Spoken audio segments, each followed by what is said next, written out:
Hi, everybody. Welcome to Discover College Soccer. Today, I'm lucky enough to be joined by Coach Adam of Randolph College in Virginia. Coach, welcome to the program. Thanks for having me, Matt. Really thankful to be here. All right. Well, I played my ball in DC, but lived in Northern Virginia for a long time, and have rolled through your picturesque town. But we'll talk about the school and all that stuff later on. But let's start off talking about just how you do your recruiting. You know, you guys are Division III schools, so I know things are different than, say, Division I, Division II. But when do you start talking to players? When do players generally start reaching out to you in the recruiting process? Yeah, I think what my experience has been, and I guess to provide a little bit of context, the vast majority of my career has been at the Division I level. Although I've just finished my fourth year at Division III, so as you can imagine, the Division I level is quite accelerated, and you're talking to players younger and younger. And at the Division III level, that was probably something that I had to not adjust to in a negative way, just start to understand, okay, how does it happen here? And I think probably where I've gotten to, for example, we're sitting here and it's April, April 2022, and I think I'm constantly amazed how many 2022 high level 2022 graduates are still looking for a home. I think for us, probably in the last month, we have what I would say truly begun our 2023 schedule or cycle. So I think in an ideal world for me, I think we probably start our cycle about 18 months out. So the easiest way of saying that is the summer that's just gone. That's when we probably started to build our 2023 list, if we want to call it that, knowing that once we get here, kind of about 12 months out, then we're really starting to hit it quite hard. So I think, yeah, it's about 18 months prior, but with reality of us really truly digging in deep to that next cycle about a year out, if that makes sense. Yeah, no, absolutely. How many, in it, we'll say an average week, obviously this ebbs and flows based on a million factors, but averaging it out, how many inbound contacts are you kind of sorting through on a weekly basis? I think there's probably two answers to that question. Because in terms of inbound contacts, not hundreds a week, but a lot, I mean, upwards of 50 emails a week now or more. Now, the problem with that is those aren't quality contacts. We're just getting blasted by whether it's international companies that are trying to get us kids, or whether it's domestic ones, and they're just, we're from a small Division III school in Central Virginia. We're getting companies email us with kids from Arizona, Colorado, North Dakota, Southern Cal, and it's like, does that kid really want to come to a small Division III school in Virginia? They might. It's a really great school with a really great program, but you can't tell me that they've reached out and they've told you to contact us. So the other side of the question is, how many quality contacts do we get a week or a month? And obviously that number's a lot smaller, but they're certainly the ones that I'm more interested in trying to reach out to and spend my time with. So when I get a blast email from one of these companies, I forward it to an assistant coach. They file that email address into our system, and guess what we do? We just blast them back. They go into our camp email or something like that, because I know they're not actually that interested. But when it's a kid where I have a quick glance, and again, listen, I'm probably giving each email 10 seconds. I'm just going through email quick, blah, blah, blah. And really what I'm looking for in that email is, have they actually said my school's name? Have they said anything that might indicate whether it's our record or a big win that we had, or a program, a major maybe? Then I can say, oh, okay, this kid actually does have a little bit of interest in us very specifically. So, so the answer to the question is, we probably get 50 to 100 emails a week, but of those, maybe 5 of them contacts. And I think that's probably good advice for any kid that is looking. Yes, coaches get bombarded all the time, but if you can just do a little bit of effort, you can pretty quickly get yourself into the top 5% of those emails that are coming in and out. No, that's great advice. Something that I definitely hammer home with people when I'm talking to them about the process. So, what about conversations with club coaches? Are you having a lot of those when it comes to either finding players or midway through the process when you're kind of validating a player? Yes, I think it's certainly a conversation we have a little bit later down the line. Do you know what I mean? Because again, you know, as much as we're getting blasted, I always feel like the club coaches are probably getting blasted too. Now that's their job. Club coaches get paid quite a lot of money, and so yeah, they part of that job is to advocate for their students or their student athletes. So, but yeah, in a lot of regards, soccer perspective, I trust my own eyes and my own understanding of the game to sort of evaluate a player. Then when we reach out to the club coach, it's yes for a little bit of, hey, what's his character like, what's his attitude like, how and all those different things, and honestly as well, hey, who else is interested in him? Is he getting a lot of looks? Is he a long way down the line with somebody, and things like that. So certainly from my perspective, it's probably a secondary communication. I think it's probably a lot of college coaches reach out very early in the process, and I don't think there's any right or wrong way to do it. And I think I would say an underutilized contact is the high school coach. Oftentimes, I think as college coaches, we're obsessed with the club side of things, and maybe rightfully so. Generally speaking, the standard is higher, than high school. However, the high school coach, particularly in their high school season, obviously sees this kid every single day, might have a class or two with them every week. And that's someone that we'll often try to reach out to as well, because the high school coach doesn't get quite so much love, but they have probably greater access to the kid than their club coach does. So we'll reach out to a high school coach as well and try to get that information. No, it makes sense. Well, but between club and high school, so what are your key events, whether it's club tournaments or is it high school games, or it could be I remember when I was coaching high school in Virginia, we played down in Richmond for the Final Four or whatever. Like what are the places you're going out to see players that are kind of always on your list? Yeah, I think probably the easiest way to answer that is we're always trying to see players in the highest quality environment we can. So obviously in the current environment, that's probably MLS Next. So we're trying to watch MLS Next games.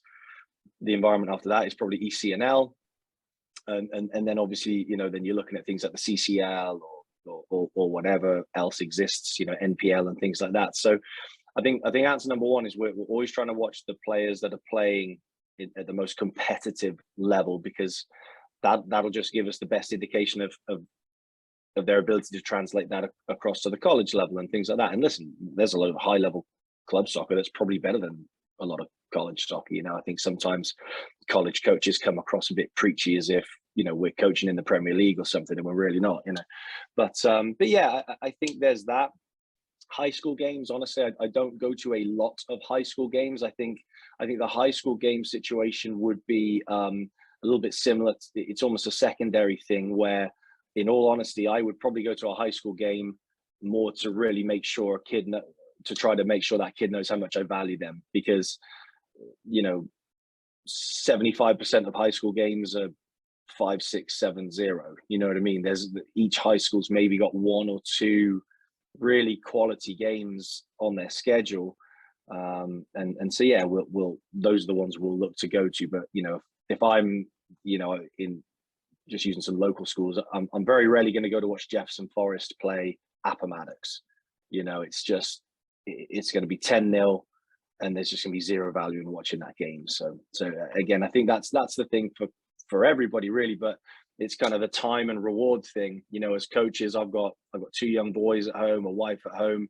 When I go out recruiting, it's absolutely got to be worth my time to go do that. So that's kind of how I make those decisions. Oh, makes sense.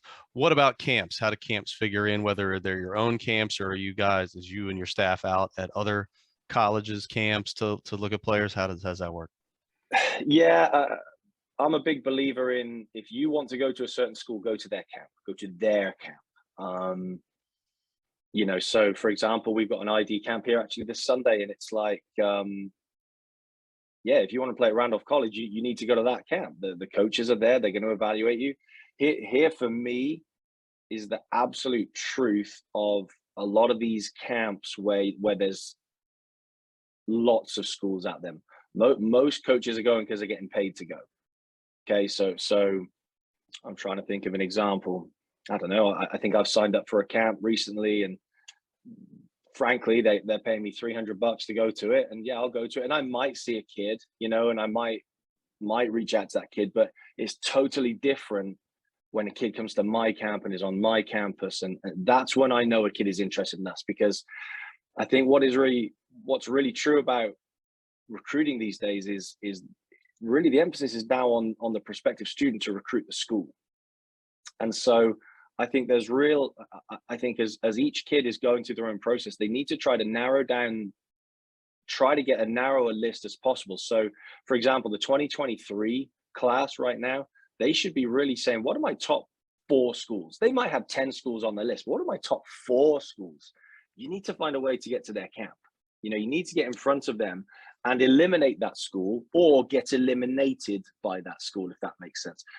And if all 4 of those schools fall through, yeah, now go and try to find some of the other schools on your list. But I think the way I put it, Matt, is you have to become more than a name in my inbox.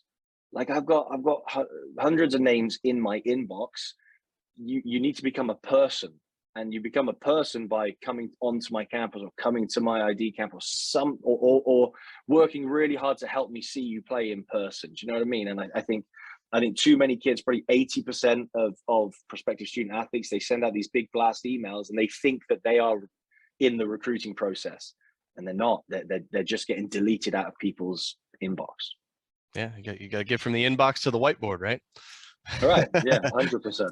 100%. Well, when you're out evaluating talent, whether that's at a tournament or your camps or whatever, what's kind of your hierarchy of what you're looking for, whether that's on the field or off the field characteristics? Yeah, I think on the field, I think your ability to sort of, I think the phrase we use, get on the ball, stay on the ball, and solve the problem is really, really big. Just the way we play, we need players that are comfortable in possession of the ball. I think another thing that's really important to us is we're looking for players that can make the ball go forward.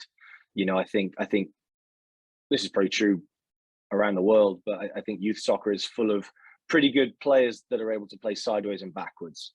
Well, I don't need any more players that can play sideways and backwards. I've got like 15 of those on my team right now. You know, I need players that are going to make my team go forward and be brave with the ball and things like that. So I think those are some key things we're looking for. And then after that, it's just general. You know, I don't want to overcomplicate it. It's just, can they compete? You know, are they impacting the game positively? Whether it's as a centre back defending very well and all of those different things, or as a 6, is the game going through them a little bit, or the 10, are they finding, you know, within their role, are they positively impacting the game, or are they getting beat every single time, or are they turning the ball over 3 times out of 4, or whatever it is. So I think there's just that general, are you playing the game and impacting the game, but then after that, yeah, just a few specifics within that we look for, and it probably just centers around bravery on the ball. You know, are you willing to get on the ball, and then are you willing to make your team go forward? I like that. So the always the uncomfortable question of financial aid and those kinds of things. Obviously, D3, no scholarships. So, but what specifically at your school does the overall financial aid situation look like? What can someone expect if they were coming to Randolph?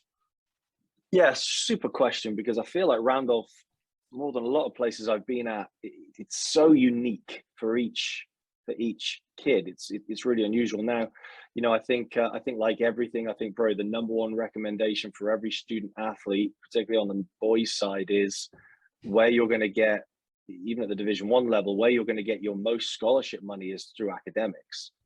You know, even the D1s have only got 9.9 scholarships. You know, if you got a 25% athletic scholarship, that would represent a huge athletic scholarship in men's soccer. So where you're going to get your aid is through school and academics.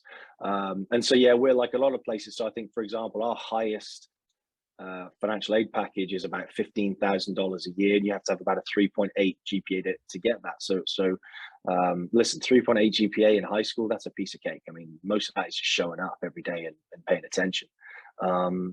So Randolph is about $36,000 a year. If you get that 15 grand, you're down pretty quickly to 21. I think the average student here is paying out of pocket, whatever out of pocket means, in the region of about 16,000 a year, I think, which is pretty standard, I think, as you look at small private Division III schools.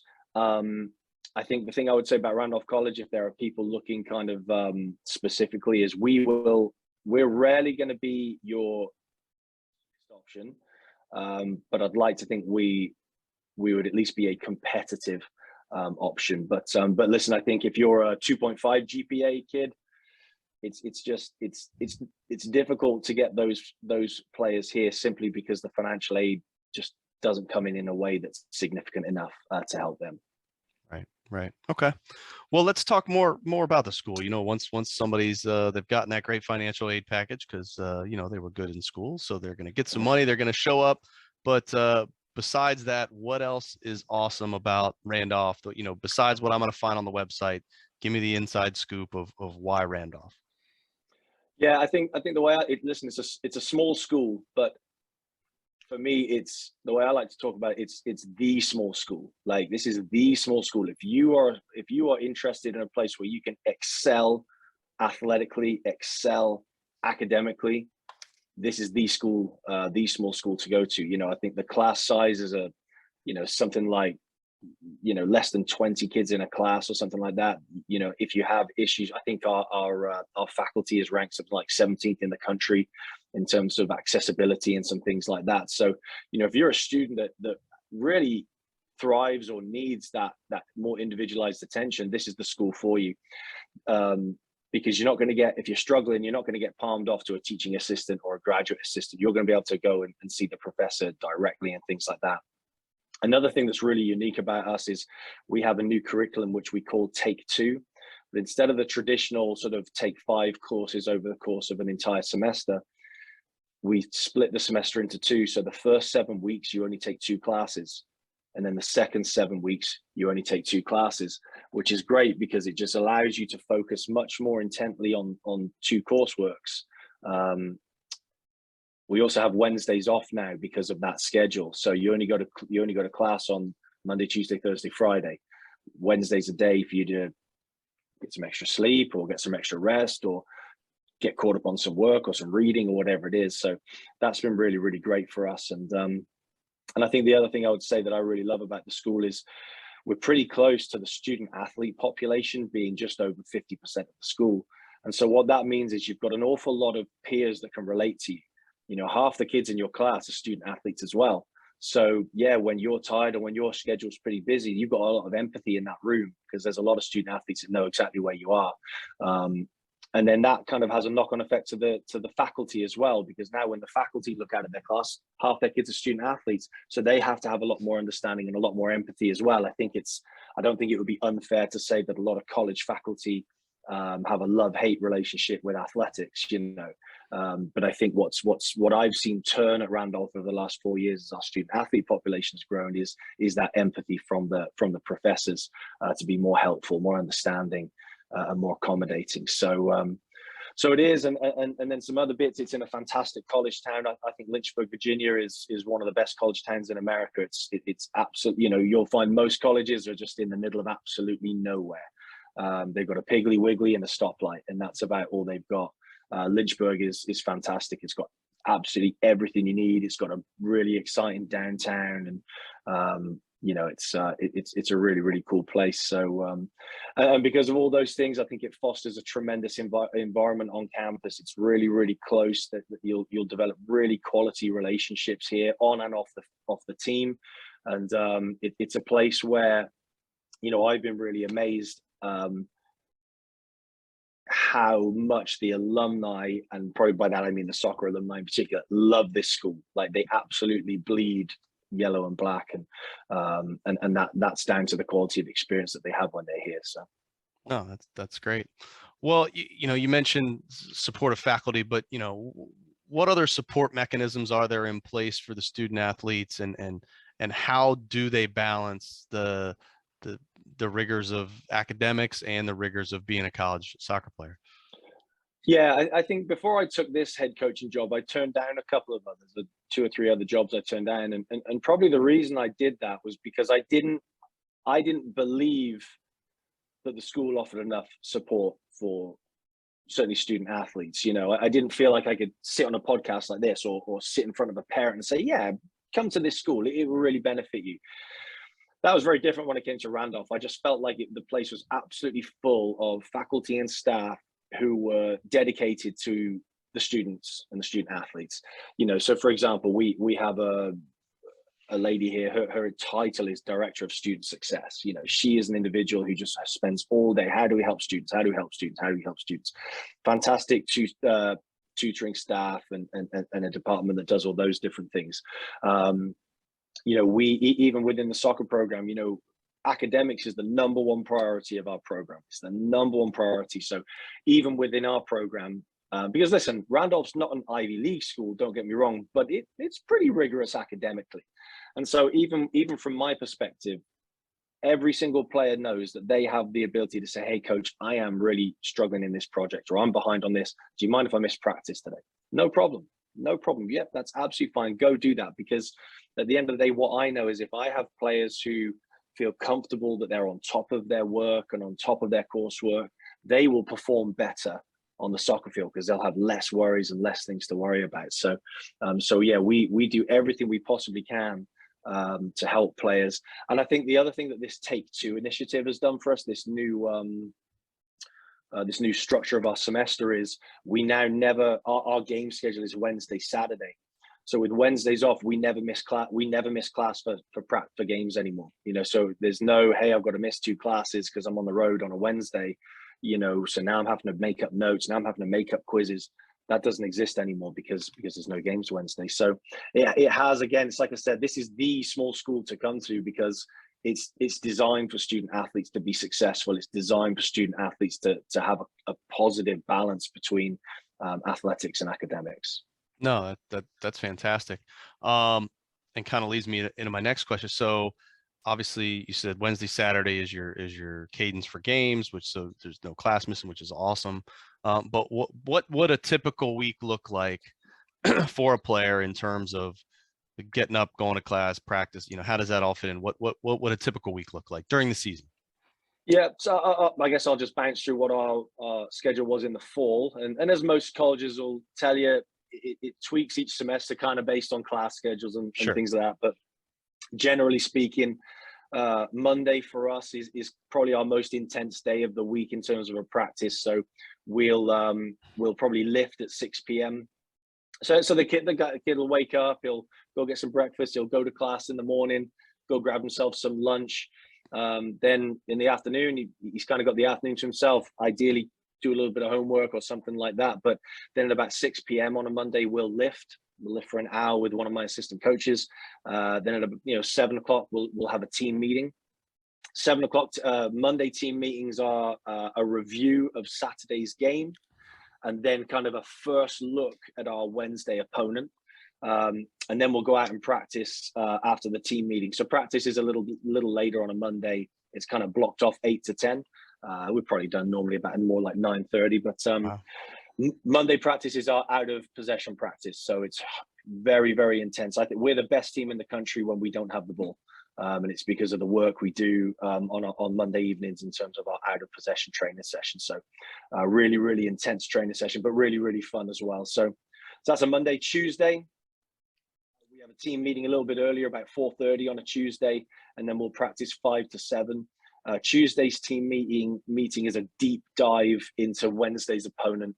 And then that training session is not a light, but lighter and a more tactical approach to the game the next day. Wednesday's, of course, game day. So if we're at home, you've actually got the whole day off. If we're at home, you're due in the locker room at 5:30. And what you do with the day is we do have like a team study hall in there, kind of around kind of 11:30 to 1. then the games. Obviously, if we're on the road, we'll leave whenever we need to leave on the road. Thursday is a lift again, but a little bit lighter. It's more of a recovery lift, an injury prevention lift, and then it's another late practice. So what we'll do is we'll have a lift at 6, team meeting at 7. That team meeting again is a review of the Wednesday game and a first look at Saturday's opponent, and then that Thursday training session. If you played significant minutes, it's a really light session. You'll be with our athletic trainer. He'll take you through a stretching routine. We'll then probably get you in the pool and have a pool workout. If you didn't play significant minutes, then Thursday's a pretty intense training session because it's an opportunity for you to compete, for you to show that you should be playing significant minutes, and for you to keep your fitness levels kind of level with the guys that are getting the game minutes. And then Friday, team meeting where that's a deep dive look at Saturday's opponent. And then Friday's training session a little lighter again, as it's a tactical session for the Saturday game, and then game on Saturday. Sundays are always a day off. So that's kind of the general flow of things. And it's been a successful schedule or process for us. Okay, sounds good. Now you guys are in the ODAC conference. For those for those not familiar with the Virginia geography and the ODACs, what is your typical both conference and non-conference travel radius look like? How far are games usually for you guys? Yeah, I love the ODAC because it's probably one of the top 2 or 3 Division III conferences in the country. We've probably got, frankly, 3 or 4 teams, maybe 5 teams that would comfortably compete in Division I conferences like the Patriot League or the Big South or things like that. So it's a really, really high level conference with a really low travel radius, which is great. So as it relates to in-conference, vast majority of our games are within 2 hours, which is fantastic. We do have a Virginia Wesleyan is in our conference, so they're kind of the outlier. They're about a 4-hour drive away. And then even within our non-conference, again, 4 hours is probably the maximum. We're probably a typical 2 to 3 hour radius as it relates to non-conference games and things like that. So again, we're able to play really high quality soccer without having to kind of suffer for it, if you know what I mean, kind of spending lots of time away from campus and things like that. So yeah, for sure. I was looking at your schedule from last season, and it looks like a fairly much more manageable than some of the other schools across the country have to deal with. So, right. Well, let's talk more about the team and the soccer side of things. So I looked at the roster. You had about 35 on the roster. Is that kind of your typical roster size that you're looking to have each year? Yeah, the number we have to be at is 30. That's kind of mandated by the athletic department. And in all honesty, that's my goal every year is to be at 30.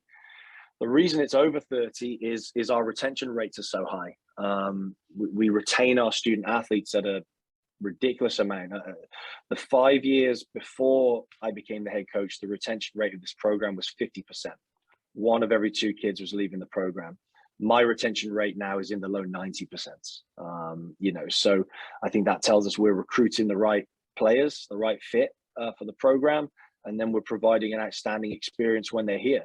And so, yeah, it's amazing to me. So we've kind of gotten ourselves to 34, 35 because in your mind, you're recruiting thinking, well, we might lose 1 or 2 guys that maybe want to move on. And they're not, they're staying, even the guys that are maybe struggling for playing time. So, obviously I think that says a lot about the type of program that we've built here, that even guys that aren't seeing the field the way they'd like to, the culture we've built is so compelling that they'd rather stay and fight for their place than go somewhere else. No, that's awesome. Well, earlier you had mentioned, handing stuff off to an assistant. So what does your overall soccer staff look like? How many of them are there? What roles kind of do they play, and how does that work? Well, in reality, you're looking at the soccer staff. We have one. It's really just me. Beyond that, it's basic guys volunteering their time. So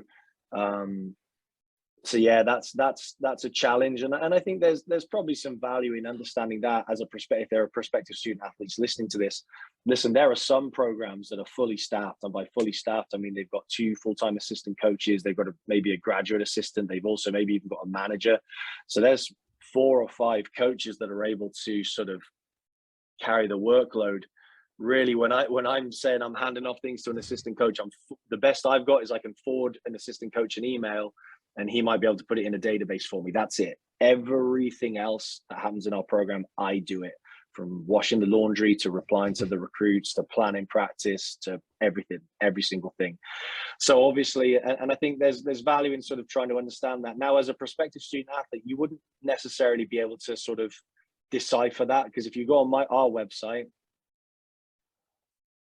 stuff that we've got listed are all the guys that help us, but none of them will actually work here. They come to the games and they come to practices. They've all got full-time jobs. So although it looks like we've got a really big staff, we don't. We have me. And so yeah, very difficult for prospective student athletes to decipher that. Do you know what I mean? As they're looking there. But that's sometimes one thing to think of if you're contacting coaches and you're not hearing back, or for example, if you've built a relationship with a coach where now you're texting back and forth, but the coach hasn't replied to your text for 5 days, that doesn't necessarily mean anything. It just literally might mean that coach he's trying to get to you.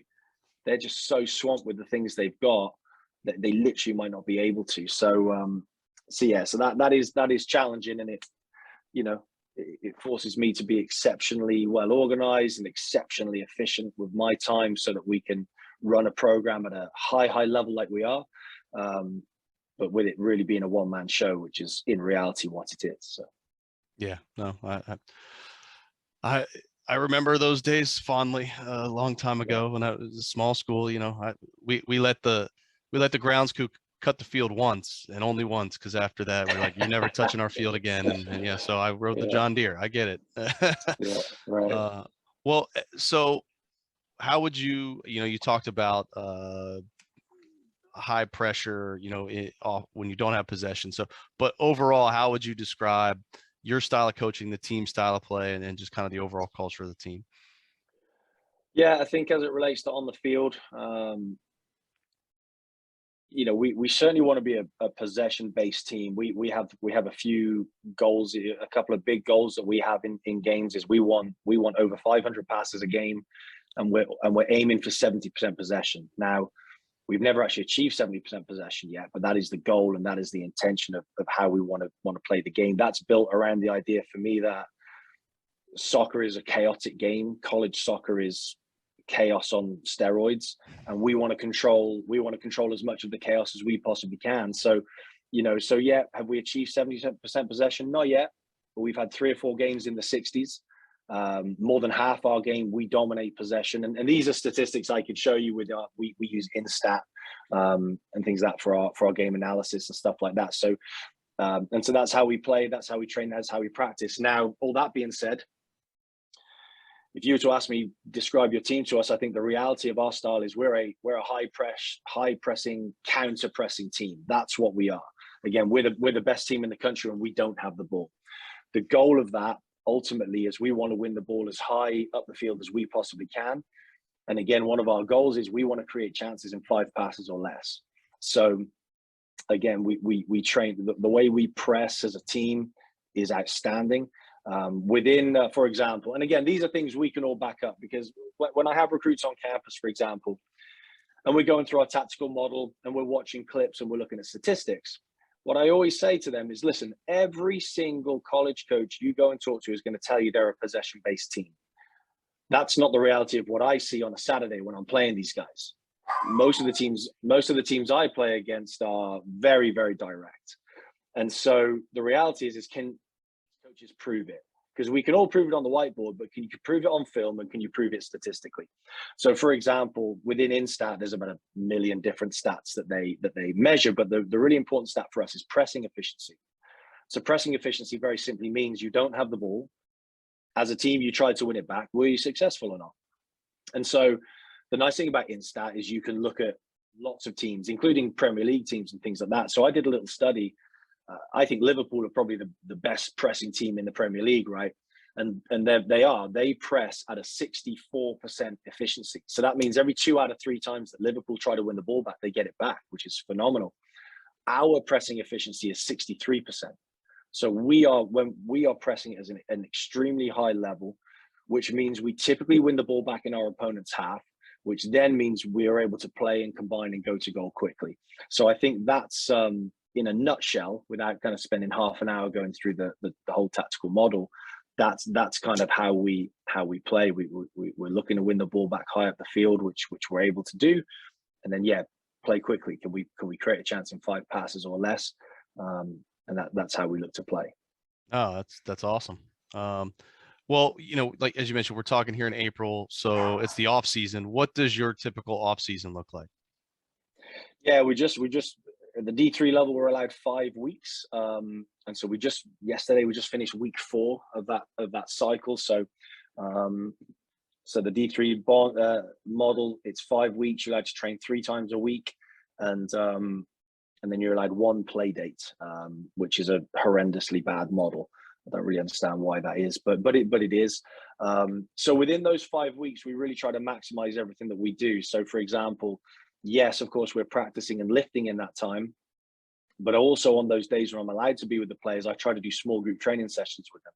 So I'm absolutely exhausted. So between, for example, Monday, Tuesday, and Wednesday when we train, I've been on the training ground for about 20 hours in those 3 days, because I'm just trying to spend as much time as I can with the players. So obviously we have a group training session as normal, but then I break the team up into groups of 4, and I get to spend, and I do 45-minute training sessions just with those groups of 4, just to try to give them a brilliant student athlete experience, first of all, and get access to me. And then I get to, because you know how it is, Matt, as a coach, I've got 30 guys at practice.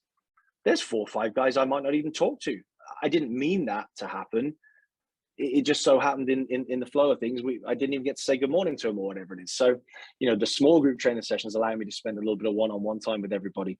I think the thing I love about our group is what I would call the true off season, is that kind of Thanksgiving when the season kind of ends until about March, when you're able to get back together, that 3 or 4 months. The number one thing about our team, our players, is they love the game. They absolutely love the game. So I look out of my window, I can see the field. Almost every time I look out of that window, somebody's down on that field, whether it's a kid working on his own, a group of 4 or 5 trying to get a little extra working together, or the entire team playing pickup. So this is a place where, if you truly love soccer, if this is a passion of yours, come play here, because you'll be surrounded by guys that love it as much as you do.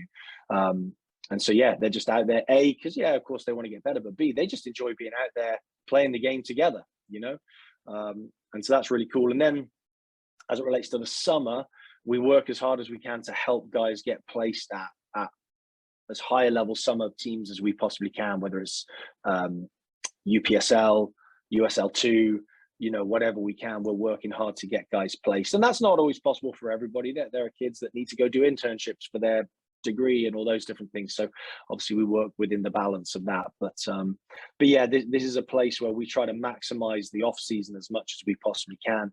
But again, the guys love the game so much here. That's often player driven. And as a coach, I certainly appreciate that. Well, that's awesome. And I appreciate all the time. We'll get the last question here. My catch-all, what didn't we talk about? What didn't we cover? What's something maybe you want to reiterate? It's kind of your last chance to sell us on Randolph. Yeah, listen, I think the biggest thing is as an American player, reality is, whether this is right, wrong, or indifferent, you're going to probably find yourself playing at the Division 3 level, because the Division 1 and the Division 2 coaches are obsessed with international players. Now, I'm going to sound hypocritical there, because I was one of those international players once, right? I came over from England on a full scholarship, played all 4 years. And what that caused was for someone to get bumped down and someone to get bumped down. But again, I'm going to these MLS Next events, Matt, and there's kids on these MLS Next 2022 grads that don't have any school yet. It's April. School starts in August. And so I think 3 is an exceptionally high level of soccer. In the last 12 months, Matt, we've sent 3 players to play professionally in Europe. 3 players out of a Division 3 program, and we will send more after that. So I think, yes, of course, we all dream and desire to play at the Division 1 level. That's really, really exciting. But listen, we've beaten Division 1 teams. Washington and Lee in our conference have beaten Division 1 teams. University of Lynchburg in our league have beaten Division 1 teams. It's not the be all and end all. What you really want to do is you want to go and find a place where you're going to play, where you're going to contribute to the team, and where you're going to have a really fantastic student athlete experience. Because let me tell you this, I'm thinking of teams in the Big South. There are teams in the Big South. Yeah, it's Division 1, but you'll get your butt kicked every single week. That's not a lot of fun. You know, like, go to a place where you're wanted, go to a place where you're appreciated, go to a place where you can not only play, but contribute to that program growing and getting better. And I think that's what we've been able to build at Randolph here. We've built we beat the number 1 team in America in the fall. We were probably 1 quality win away from being a top 25 program. And that's what we're going to be. We're going to be a top 25 program that competes for a national championship. Are we that today? No, we're not that today.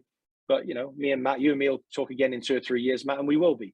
And listen, I think every program in America has the ability to be that. But as you're looking for a program, you got to look for a coach that's got vision, that's got energy, that's got the ability to see it through to the end of that, and that creates an environment that guys love playing in. And that's what we've got at Randolph. And, you know, if you're listening to this podcast and you think that sounds like something you're interested in, we'd certainly love to hear from you. Awesome. Well, Coach, I appreciate the time. Congratulations on a great season. You know, I saw that, and it always makes me happy to see Washington and Lee lose. So congrats on that. And Yeah. I really do appreciate the time. Sorry, the dog's going crazy in the background. Somebody must be near the front door, but we'll keep an eye on you. Definitely, if I get up driving through Virginia here in the summer, fall, I'll have to swing by into Lynchburg and say hello. So please do, mate. You'd always be welcome. All right. Thanks, Coach. Cheers, Matt. Thanks, buddy.